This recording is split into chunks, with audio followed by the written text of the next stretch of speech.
So here we have the Ford Galaxy on an 18 plate. I'm going to start off by showing you inside the boot, and then we'll hop inside the car and run through some controls from there. The tailgate on this car will open electronically. You can do that from the key or from the tailgate itself. As we approach the back of the car, you'll then see that we have reversing sensors and loads of boot space as well. Currently we have 5 seats in place. This is a 7-seat vehicle. It's very easy to use these rear seats. Just give that a pull and that is now fixed in place, and you can see the amount of boot space here you'd have as a 7-seater. Okay, now that we're inside the car, we're going to start with the dials. On the left-hand side, we have the rev counter. On the right-hand side, the speedometer and fuel gauge. And in the middle, you can see the total miles for this car, which are 43,559.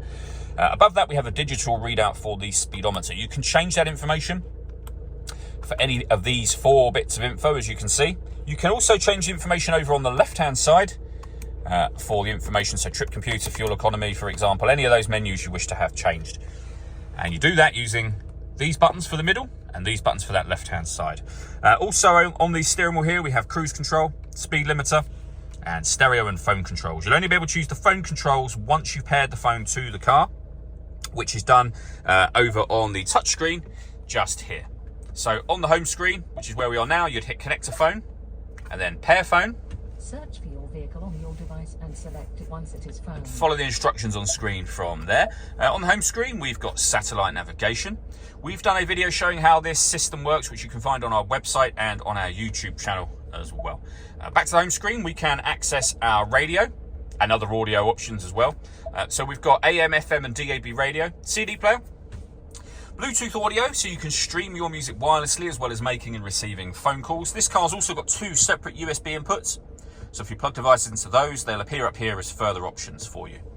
Working our way down from that, we have the main volume for the stereo, the CD player, and then dual zone climate control. So you can adjust the passenger temperature up and down.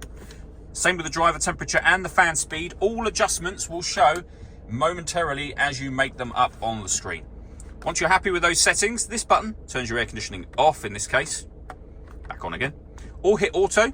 The car will now maintain the temperatures you've asked for by taking full control of the fan speed and the direction of the air for you. And you can override that manually at any time you wish to. You'll see auto has now gone off.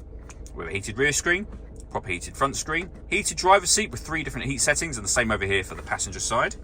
We can open this section for some storage, a 12-volt charging socket and the 2 USB inputs I mentioned a moment ago.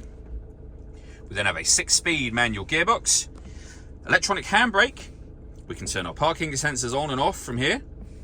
This button turns off the stop and start. This car is designed to cut out when it's stationary in traffic to save you fuel. That system is off when this light shows. And that final button is for the autonomous parking. So this car is able to parallel park or perpendicular park itself. So it will do all of the steering for you. We've done a couple of videos showing how that works, which you can find on our website or on our YouTube channel. And on top of that, for parking, the car has also got a reversing camera, as you can see. The last thing I want to talk about is the panoramic glass roof on this car. So firstly, there is a sun blind you can open up, and you can open that all the way to the back of the middle row of seats. And as you'll see, that lets in a huge amount of extra light. So you can leave it like this if you wish to, or you can open this front section as a proper sliding sunroof should you wish to do that as well.